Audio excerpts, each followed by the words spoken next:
Hello, everybody. Welcome to another episode of my podcast, Detoured Faith. My name is Madison, and I just want to say how grateful and thankful that I am that you're coming around to listen to another episode. If this is your first time listening to one of my episodes, welcome.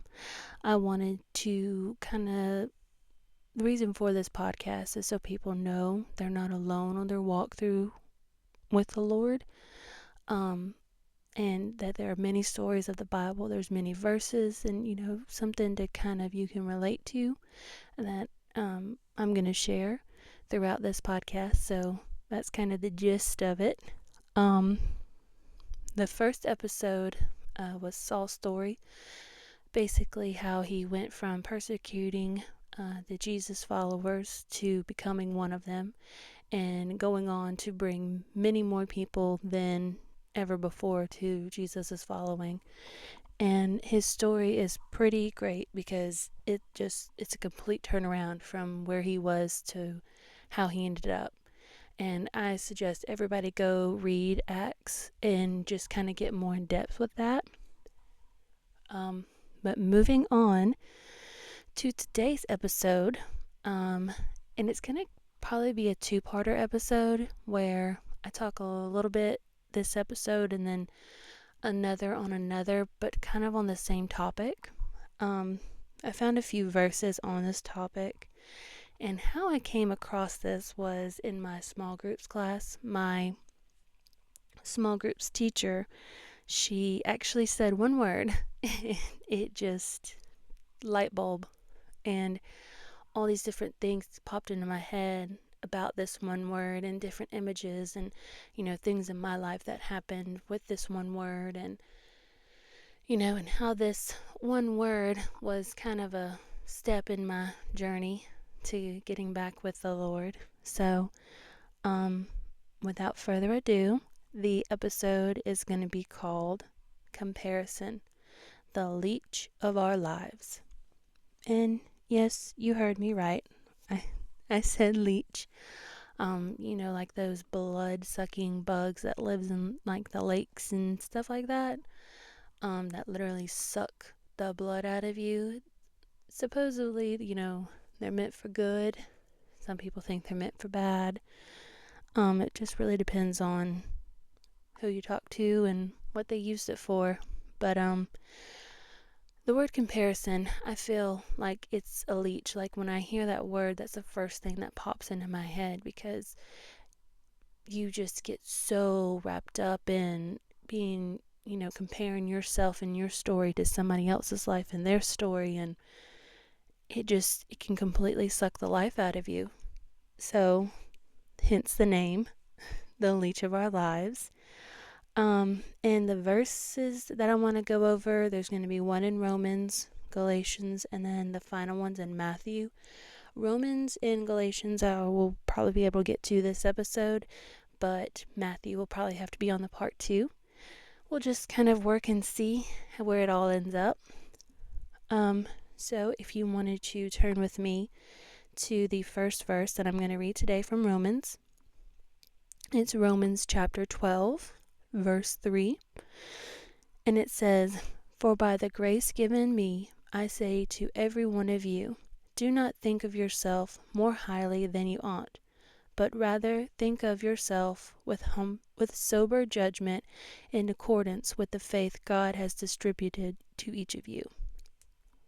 And that verse, it hit me with conviction real hard because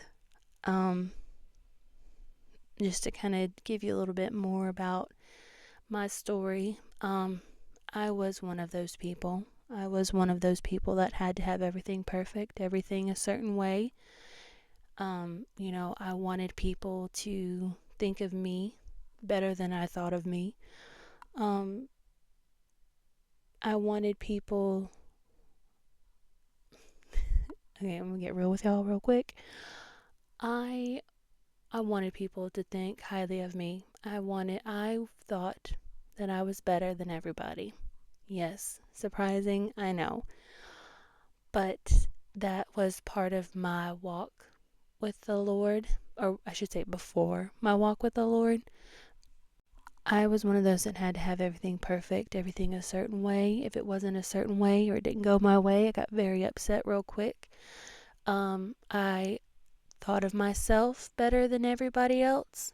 I used to want people to think so much of me. Oh, look how great she is. Look how perfect she is. She's got everything. And, her kids are perfect. Her husband's perfect. All, and just stroke my ego a little bit, make me feel good, even though on the inside, I was just exhausted.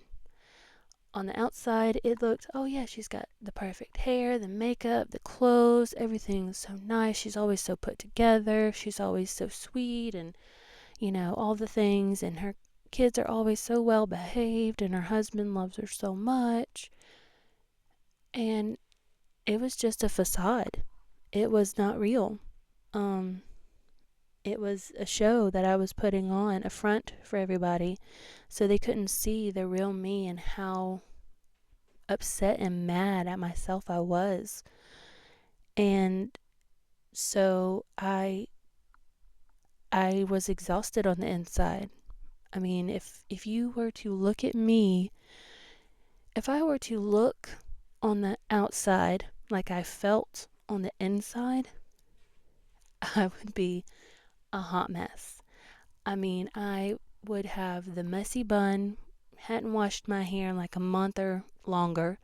The whole face breaking out because of all the makeup that I wore, and the bags under my eyes and the dark circles, and I'm wearing my Sunday's best shirt because of how holy it is, and it's got the stains on it, and you're wearing those, that one pair of sweatpants that you have is like super comfy, but you can't wear it for anybody else because they're all frayed and ragged and just worn.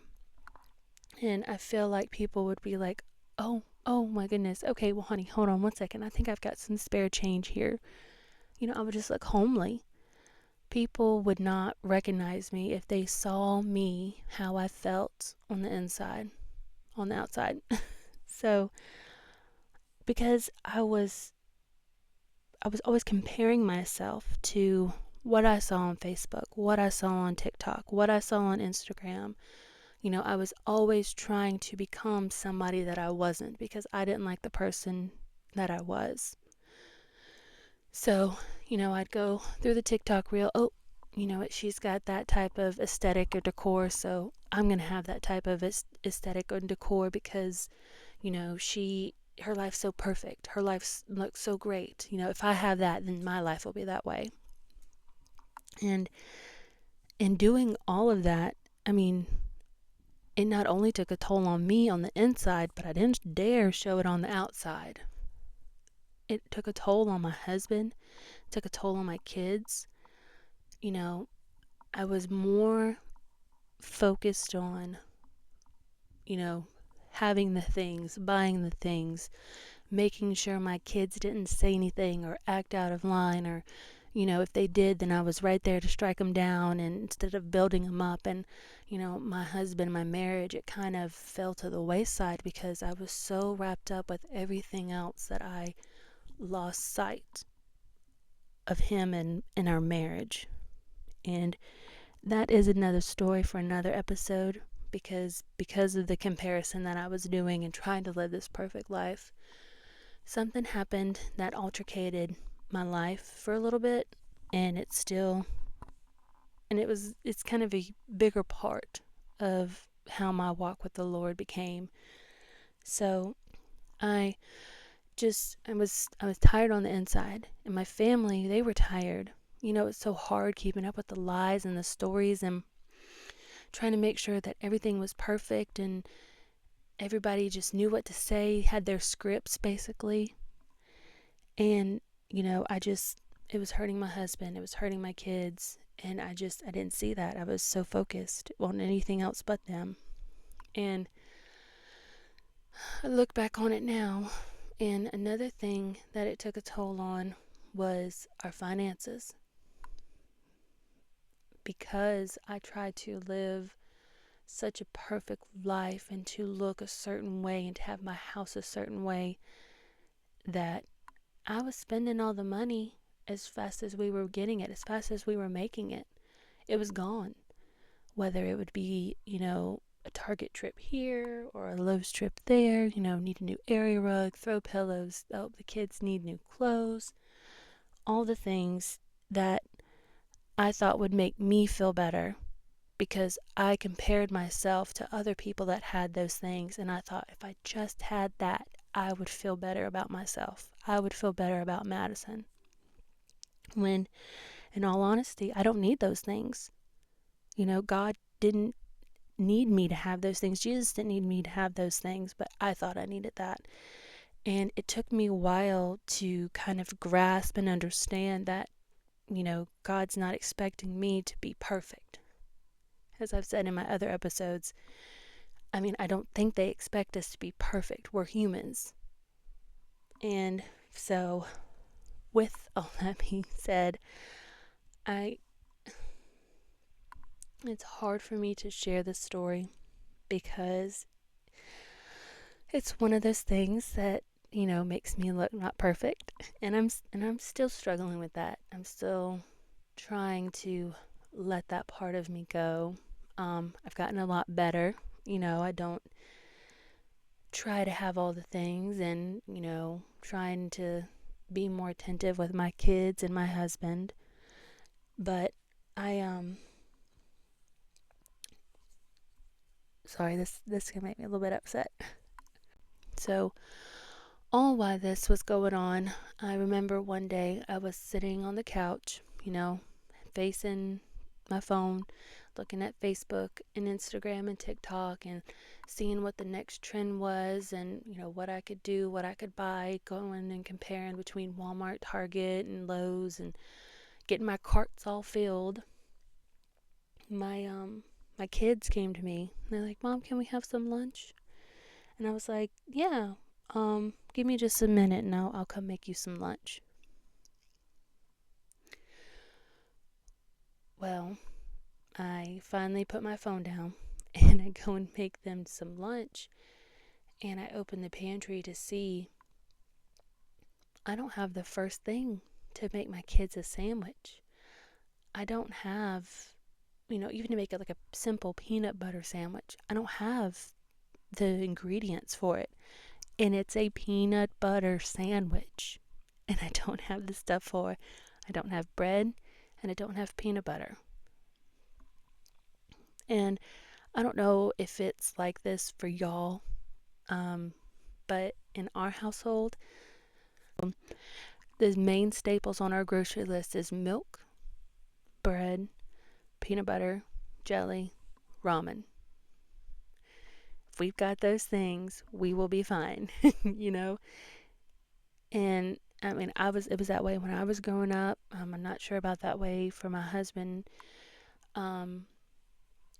But, I always made sure we at least had those things because if we don't have anything else, at least we've got bread to make a sandwich and at least we've got ramen and, stuff like that. Make simple meals to get us by.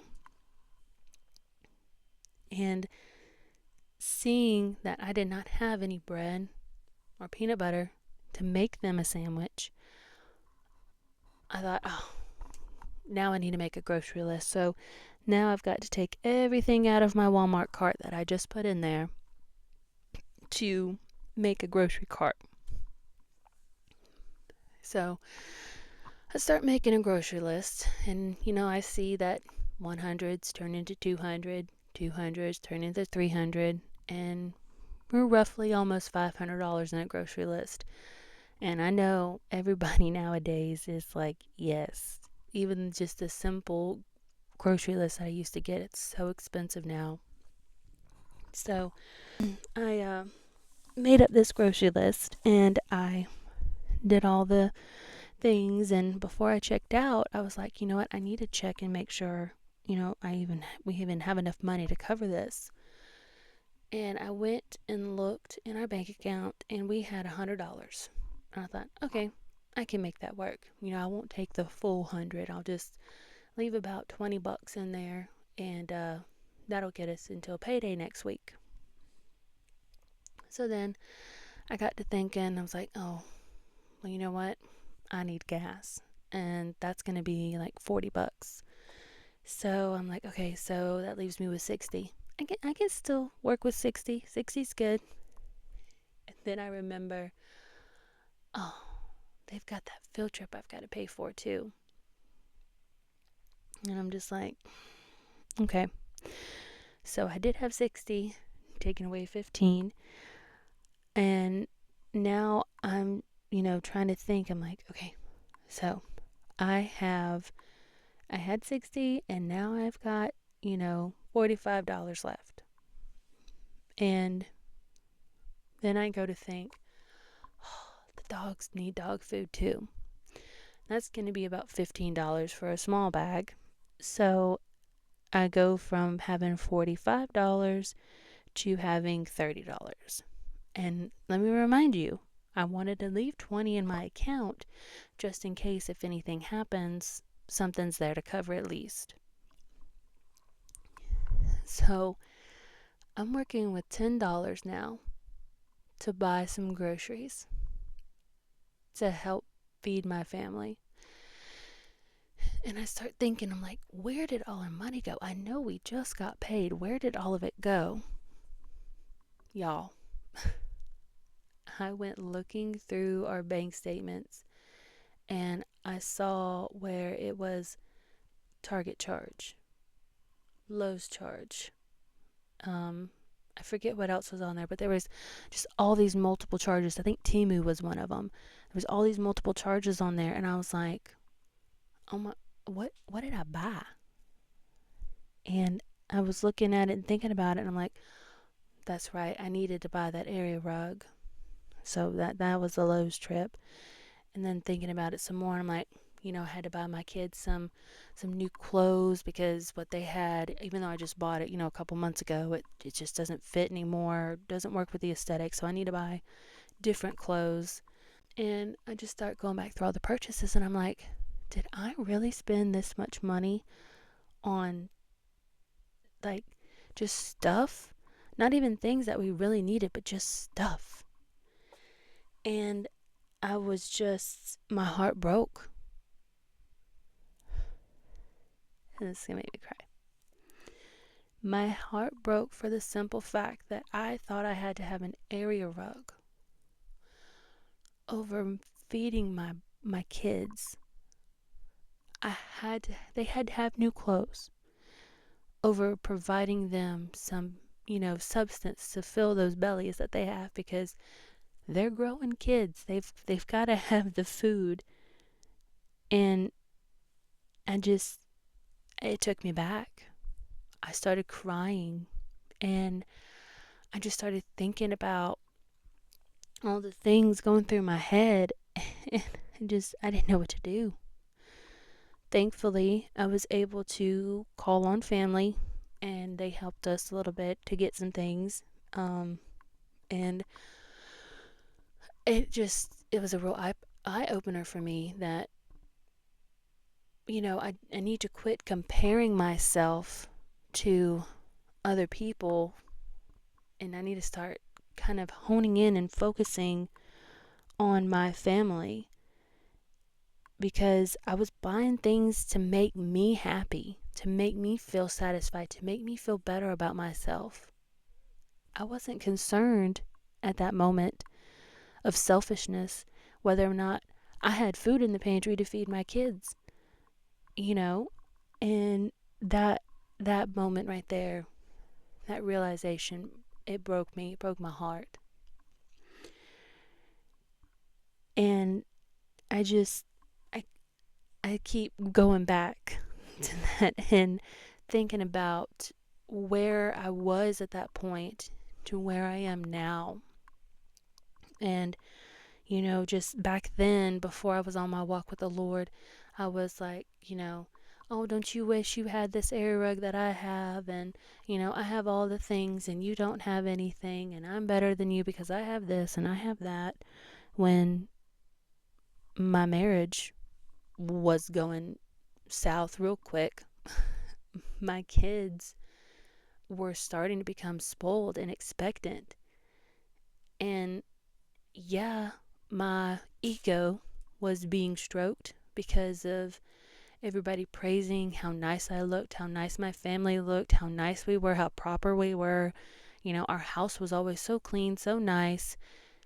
It made me feel good, but it didn't do anything to glorify God. Didn't do anything to glorify Jesus. And I go back again, thinking in my head about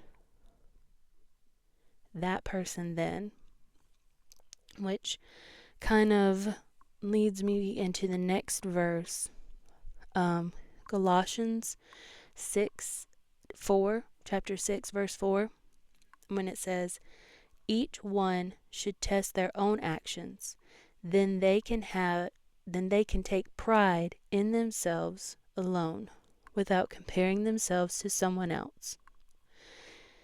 And I feel like that verse just kind of tells you need to think about you need to reflect on yourself and not focus on everybody else. And my priorities were so different when I was off God's path to now where I'm on God's path, and I'm so grateful and thankful for where He's led me and the things that I've done and the person I've become since being selfish. Now I have turned selfless somewhat-ish. Like I said, I'm still a work in progress. Like I said, nobody's perfect. And the more I came selfless instead of selfish, I started thinking about, I can't take that area rug with me to heaven. I can't take those throw pillows. I can't take this. I can't take the material things with me to heaven when I die. But you know what I can take with me? In the right time. Not anytime soon. Only God knows, but not anytime soon. But I can take with me my husband. I can take my kids. I can take everyone that I have touched in their lives to bring them closer to the Lord. Because when I get up there, God's not going to be like marking off, okay, well, you've got this, and you brought me an area rug. Oh, that's so nice. You brought me some nice throw pillows. Oh, I love that. Good for you, Madison. Good job getting all the things. No. He's going to look at me and be like, where's your kids? Where's your husband? Where's that person that I specifically turned to you to tell them about me? Where are they at? And that hit home for me. I'm trying not to get too emotional with this.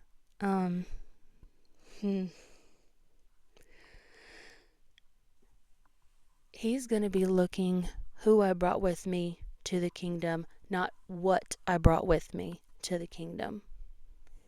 And since I've started walking with the Lord and, learning more and diving deeper and just opening my heart to Him, I have become more thankful and grateful for everything and everyone that He's put into my life, because whether I know it or not, that person or that situation or that thing that I have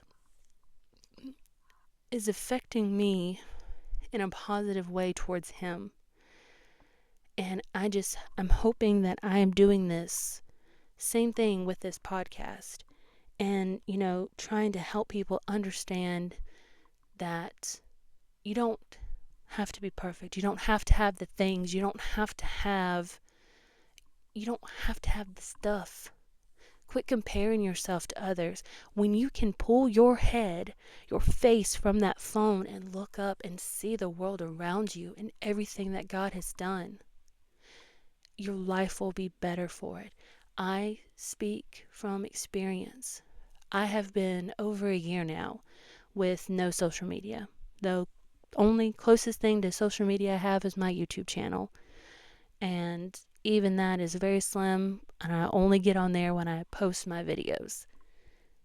So, I mean, it's an eye opener when you look up. Quit looking down and focusing on everything that you don't have, and look up and appreciate everything that you do have. You've got the kids, you've got the husband, you've got the family. Or you know what? Even if you didn't have all that, you've got the breath in your lungs. You're here on the other side for another day. I mean, there's just so much to be grateful for, that in this day and age, people with their social media and everything get so caught up in the wrong things. And I've learned, and it's a slow learning process, so don't expect the things to happen like this overnight. I mean, like I've told you, I'm still learning that, you know, I don't need those cream colored pillows, because all the kids are gonna do are just put their Cheeto handprints on it. And I'm not gonna lie, I have those cream colored throw pillows that have the Cheeto handprint on it. And that's something that I can't throw away. I refuse, because it's got that handprint of my kid on it. And his hands will never be that small again. He'll never be that little again. And that's a moment in time that I wish I could get back, but I can't, because I was too focused, too entwined with comparing my life to others. And, you know, it just goes on with the whole kids thing, because kids, they are spitfires. I mean, you never know what's going to happen. At least with mine, I don't. You never know what they're going to say. You never know what they're going to do. And they still just amaze me every day, because it's always something different. It's always something new. It's never the same. And it just makes life so wonderful. And I have this little tidbit story to kind of go off of this. So, we had a lot of rain one time, and our backyard got flooded, and there was mud everywhere. And one of my kids was outside playing in the mud. I can't remember what I was doing. I was inside doing dishes or cooking, or I was doing something. Wasn't really paying attention. And I hear him screaming outside, "Mommy, Mommy, come look what I did. Come look what I did." And I run outside to look. And instead of being excited for whatever that was in the mud that they made, whether it was a monster truck ramp or a mud pie or, a castle, I don't know, a mud castle. Instead of a sand castle, it was a mud castle. I couldn't tell you, because I was more focused on what clothes that kid was wearing versus what they were so proud of and showing me that they did. And instead of praising them for what a good job they did building or making whatever that was, I scolded them for wearing the nice clothes to play in the mud. And I just unleashed. And looking back on it now and thinking about it, it breaks my heart, because my kid was probably so excited to show me what they had made, and was so excited. Oh, Mommy's going to be so proud of me. She's going to love this, And then to turn around, and you can just see that smile. I can think about it now, and that smile just slowly fade into a sad face, and tears start welling up in his eyes. And instead of, like I said, being proud, I was just scolding and yelling and just doing what I wasn't supposed to do in that moment. And I'm not perfect. No parent is perfect. And I know parents have their slip-ups, And I still do have my slip-ups where I fuss at my kids for something silly that isn't important, but I just lose it. And I have to take a step back and think, okay, is this worth hurting their feelings for? Did this action they did put them in harm's way? Were they going to be physically injured? I have to think about these things. And if majority of those answers are no, they wouldn't hurt themselves, or no, they wouldn't do this, or no, they wouldn't do that, then, I would just take a breath and move on. But in that moment, I felt like such a bad mom by the end of it. After I got done yelling and they run off crying, and I tell them, go inside and get a shower, change your clothes, bring them to me. I got to put brain wash on them now. Can't believe you ruined these clothes. Instead of being proud of them. Heck, maybe even sit in the mud and play with them a little bit.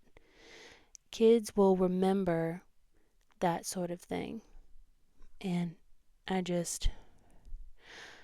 trying to be better. Not just for myself, but for my kids and my husband. So, I'm going to have to pick up on that other verse on my next episode. I'm going to end this episode with a prayer.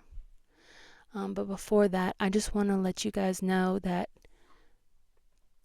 don't compare yourself to other people. Just because somebody's life looks like that way on the internet doesn't mean that's how it happens in real life. Doesn't mean that's their real life story. That's just one side that you see of that person.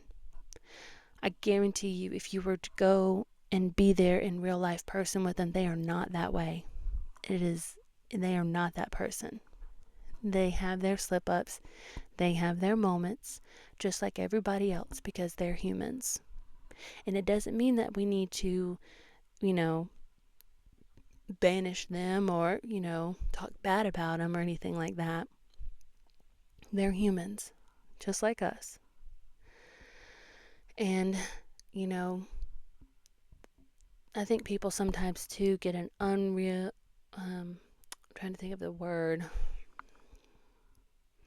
Unrealistic expectation is what they get from when they see people on the internet and then they see them in real life. I think it's kind of like oh my God, I can't believe they're that way in real life, but they act this way on the internet.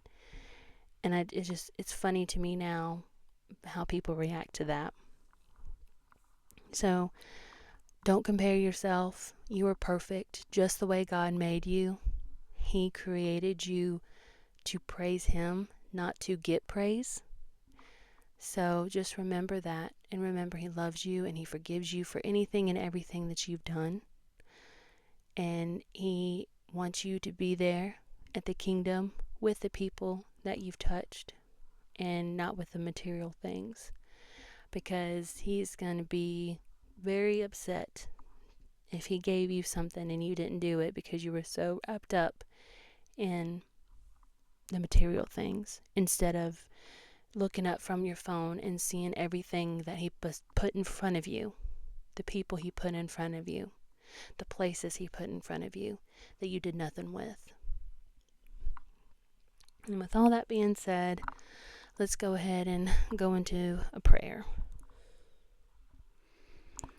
Dear God, I just want to thank You for another day.